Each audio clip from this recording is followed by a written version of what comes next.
بڕیاری ئیسلامی لەم قۆناغە چییە؟ و ئایا ئێمە وەکو کادری موسڵمان وەکو خەڵکی بانخواست بۆ ئیسلام ئێمە تا چەندێک لەگەڵ ئەم پەیامەی خۆمان و ئەم ڕیسالەی خۆمانە کە هەڵمان گرتووە ئیعتیزازی پێوەکەین لەگەڵی ئەڕۆین پاشەکشی لێ ناکەین لێی ناینە دواوە. ئەمە زۆر مهمە هەموو کاتێک ئێمە بیری خۆمانی بخەینەوە چونکە وەتان لێ شاراوە نیە لای جەنابتان لە کاتێکە کە ئەم کاروانە ڕێگەی خۆی گرتۆتە بەر و پێغەمبەران سەروەرن عەلەیهیمو السەلات وەسەلام و لە پێشەوەن ئەوانەی بەدوای ئەم کاروانە ئەڕۆن بەداخەوە خەڵکێک لە ئەسنای بەڕێوەچوونی کاروانەکە لە کاروانەکە بەجێمێنێ دوا ئەکەوێ دنیاویستی زاڵێ بێ بەسەریا ئەسڵەن زۆر جار وای لێ لە مەبدەکەی خۆی شک و گومانی بۆ دروستە بێ تەراجوعەکە جاری وایە بەتایبەتی ئەمە ڕوو لە موسڵمانانە ڕوو لە ئیسلامیەکانە لەو پەیامەی خۆیانە کەونە گومانەوە هەندێک خەڵک ئەیانەوێ لێی کەم کەنەوە ئەیانەوێ ئاوی زیاتری تێکەن ڕوونی کەنەوە شلی کەنەوە وازان بەمە ئیتر جەماوەر و خەڵک لیان ڕازیە بێ ئیتر ئەگەر بێت و ئێمە وای دەرخەین بۆ لاکان و بۆ چواردەوری خۆمان و بۆ کۆمەڵگەی خۆمان ئێمە خەڵکێکی کراوەی منفەتیحین ئەسڵەن کەس وەکو موسڵمان کراوە نییە منفەتیح نییە لەگەڵ هەموو کەسێکە بەڵام کراوە بە معنای ئەوان سنوور نەبێنێ لامان هەموو شتێ حەڵاڵکەین ئیختیڵات حەڵاڵکەین تەوقە لەگەڵ ئافرەتە حەڵاڵکەین مسلمان وای لێ بێ ئەگەر پێی بڵێن ئەرێ برای مسلمان تۆ بۆ چی لە کاری ئیسلامیایی وەڵای ئێمەمانەیە عەدالەت بەرقەرارکەین جوزیەک لە هەدەفەکەی خۆی باسەکە پێی شەرمە بڵێ ئێمە ئەمانەیە شەریعەتی خوا لەسەر ئەم زەویا پیا دەکەین بۆ هاتووینەتە دواوە لەو بابەتە نایڵێن ئەترسین بۆ وڵات چەند نمونەیەکەیە داعشە بوو ناوی دەوڵەتی ئیسلامی بوو کاکە ئێستا ناوێت کەس نارێ باسی دەوڵەتی ئیسلامی بکە ئەمە وای لێ کردووە بە عنوانێکی ترەوە یێتەوە بۆ مۆزوعەکەی خۆی خوای گەورەژە فەرمێ ئین الحکم ئیلا لله خوای گەورە فەرمێ وەلا یوشریک بعیبادەتی ڕەبیه ئەحەدا وایە قبول ناکە خوای گەورە بە عیبادەتی ئەو کەس شەریکی بۆ بڕیار بە هەر ئەو خوایە هەر بە هەمان لەفزە فەرمێ وەلا یوشریک فی حکمه ئەحەدا خوا قبوڵی نییە لە حکمی شاکە شەریکی بێ لەم سەرزەویە هیچ حکمێک هیچ دەسەڵاتێک غێری دەسەڵاتی خوا قبوڵی نییە تۆ تایوەرە تەحلیلی بۆ بێنیتەوە ئەگەر دەوڵەتێک سەیری ئەم مەفهومم لێ وەرگرن ئەگەر دەوڵەتێک پڕ بێ لە عەدالەت حکم کە حکم بە شەریعەتی خوا نەکا ئەبێت تۆ بانگی کەی بۆ حکم و شەریعەتی خوا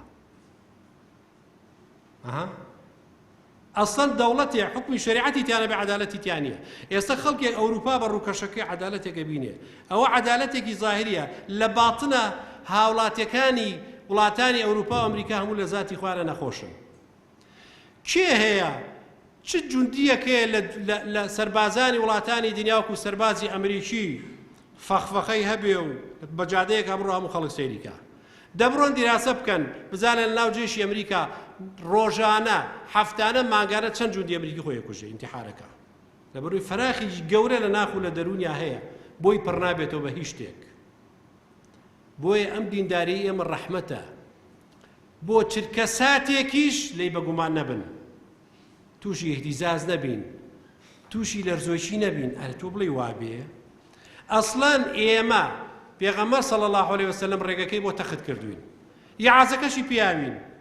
سەحابەیەکی بەڕێزە فەرمی ئەی پێغەمبەری خوا صلی الله علیه وسلم زۆرینەی سەحابە باسی خەیریان لە پێغەمبەرە پرسی چی شتێ خەیرە بیکەین ئەفزەلی عیبادەت چییە چه هەنگایەک بەرەو چاکە بنێن ئەی پێغەمبەری خوا صلی الله علیه وسلم بۆی شەرح کردن ئەو سەحابەیە فەرمێ من باسی شەڕم لە پێغەمبەرە پرسی صلی الله علیه وسلم چی شەڕێک بەرەو ڕوومان دێ ئەگەر شەڕەکە بەرەو ڕوومان هاو من چی بکەم ئەی پێغەمبەری خوا صلی الله علیه وسلم ڕێگەکەی بۆ دانا فەرمووی لەسەر قورئان و سونەت بە قەپی پیاکە عەضوا عەلەیها بالنەواجس دەسی لێ بەرمەدە ئەگەر بە تەنیاش بی وەلەو کونتە وەحدەک بە زۆربۆری تێنەکەون ها ئەوەنە فڵان کەس ئەوەنەی لەگەڵە و ئەوەنەی دەنگی هێناوە ئەو جەماوەرەکەی و پارۆس ئەوانە هیچی نەخوێ هیچی نەتان خەڵەتێنێ ئەوەی کە براوەیە چیت پێ لەگەڵ چه حەقێکای ئەوە مهمە ئەوەی پێتە لای خوا وەرگیراوە لە ڕۆژی قیامەتە ڕووسوری ئەگەر بە تەنیاش بووی تەمەسوکی پێوە بگرە دەستی لێ بەرمەدا بەڵام ئەو کەسانی لە جەمعا نامێنن لە کۆمەڵی موسڵمانانە نامێنن تاگەکەونەوە وەکو پێغەمبەرە فەرمێ صلی الله عليه وسلم إن الشيطان مع الواحد شەیطان لەگەڵ یەکایە ومع الاثنين أبعد كبو بدو دوورەکەوێتەوە کە بە تەنیایە وەڵە خۆم موسڵمانێکم پێویستم بە کەس نییە جەمع و جەماعەت پێویست ناکە حیزبی ئیسلامی لە شەرعا نییە بە تەنیا خۆی هەڵێتەوە ئەبینی لە نەتیجە سەری لە عەشتی عەجایباتەوە دەرەچێ هەموو نتان بینیوە ئەوانەی بەرامبەر موسڵمانانیان گرتووە یەکێکیانم پێ بڵێن جەمع نەبێ هەچی ئەفکار هەیە هەچی تایارات هەیە کە دژی ئیسلامە یا بیردۆزی ئینسانەکانی سەرزەویە ممارەسەیەکەن لە سەرزەویە هەمویان جەمعن ئەسڵەن نەک لە ئاسی دەوڵەتان و ئەحزابە لە ئاسی ڕێکخراوەکانی شایستە خەریکە هەمووە بن بە یەک منەظەماتی وەحید لە عالەما دروستەکەن بۆی هەمویان بۆی بگەڕێنەوە ئەی نابینن ئومەمی متحیدە بووە بە واجهەی هەموو ئەو وڵاتانەی عالەم کە ئەیانەوێت چۆن ژیانی دنیا یا ژیانی وڵاتان چی لێ بکەن وای لێ بکەن ئەوان بەردەوام بیر لە یەکگرتنی زیاترەکەنەوە ئێمە ژەمانەوێ بەدەستی کوفر بەدەستی خەڵکێکی نەزان ئیسلامەتی دینداری کورت هەڵهێناوە لە هەندێک عیبادەتی شەخسی کاکە نوێژەکانی خۆ بکە و بچۆ بۆ مزگەوت و سیمایەکی ئیسلامی بە خۆ دروستکە و شەڕاڵەکەی کورتکەرەوەی تر هەقت چییە بازار ئاوەی بە دایرەکان هەمووی پڕە لە فەساد پارە و سەروەتی ئەم وڵاتە هەمووی ئەدزرێ و گەندەڵی تیاکرێ مشکلەی تۆ نییە جا توخوا دین بۆ ماتووە ئیسلامەتی بۆ ماتووە هەر ئەوەیە عیبادەتێکی شەخسی بینی تۆ خوا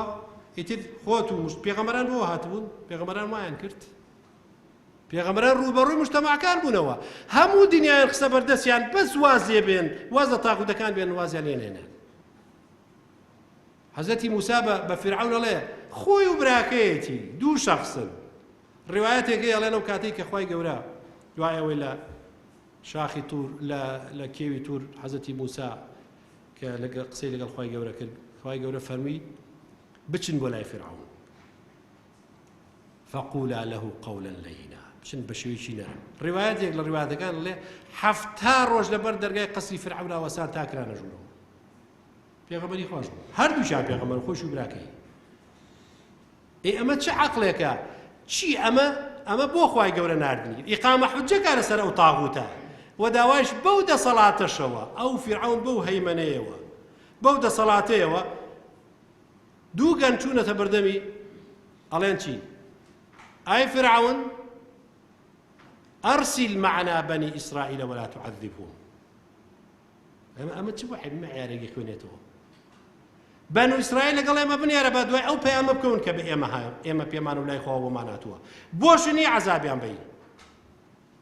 ئەمە ئینتیحار نییە ئەمە خۆکوشتن نییە لە بەردەم تاغوتێکی وەکو فیرعەونە ئەو هەموو دەسەڵاتە کە خوای گەورە لە ئاەتێک ترا باسی دەسەڵاتی فیرعەونەکە بۆ معلوماتان مؤەرریخین ئەڵێن خۆشترین ژیان لەو سەردەما خەڵکی میسر بۆ لەژێر دەسەڵاتی ئەو فیرعەونە لە ڕووی بیناسازی و خۆشگوزەرانی خەڵکەوە بەڵام خەڵکی لە ڕوویەکی ترەوە چەوسان بووە خەڵک لە ژیانە زۆر ڕەفاهیە ژیان ئەو پێغەمبەرە چێوە ئەی باشە ئەگەر وایە بۆ حەزەتی موساش عیبادەتی شەخسی خۆیە کردو کەس کێ باوەڕێنە بیێنێ وتر حەقی تاغوت و زاڵم و گەندەڵ و فاسید و ئەمانەی نییە نەخێر دینی ئێمە بۆ ناتوە وەکو باسم کرد دینی ئێمە هاتوو بۆ چەسپاندنی حکمی خوا لەسەر زەوی لەگەڵ چەسپاندنی حکمی خوا چەسپانی عەدالەتە لەسەر ئەم زەوی